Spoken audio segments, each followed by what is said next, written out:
So hello and welcome to today's lesson where we're looking at forces and movement.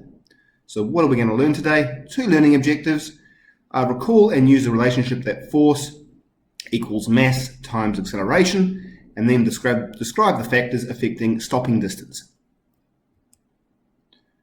So this is actually Newton's second law, and it's basically stating that if the force, mass and acceleration are linked by the following equation, that the force in newtons equals the mass in kilograms times the acceleration in meters per second.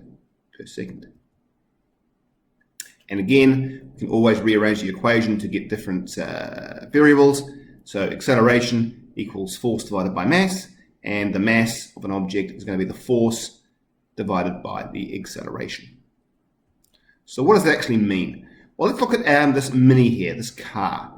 Okay, so when a vehicle travels at a steady speed, the frictional force will equal the driving force, the force pushing it forward from the motor as it makes the wheels go around.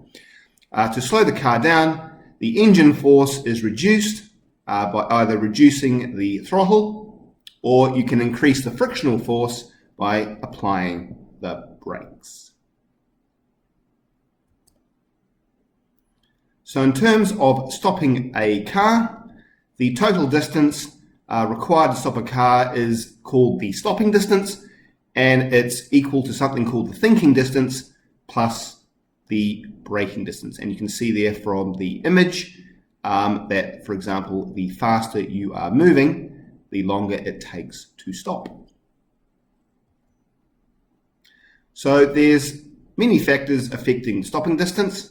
But the main ones are the reaction time of the driver, and this will increase. Okay, so the amount of time it takes for the driver to react to an event would be increased if the driver is tired, distracted, or consumed alcohol or drugs, and this increases the time it takes for the driver to react, and this increases the thinking distance. And another factor is the speed of the car. The faster the car is moving, the longer it takes for the car to stop. Okay, because when you apply the brakes, it takes time for the engine force to be equal to the frictional force. Okay, so doubling the speed increases the overall stopping distance by about 4 times.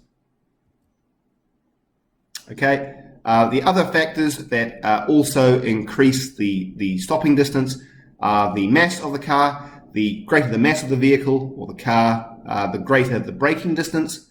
The condition of the road. So, for example, if you have a surface which has low friction, like when it's raining or when it's snowing, or if the road is frozen, there's ice conditions, then that's going to take an increase to the braking distance. And so it's going to take longer for the car to stop. And also the condition of the vehicle. So if you have very poor brakes, that's going to also increase the braking distance and the stopping time, the stopping distance.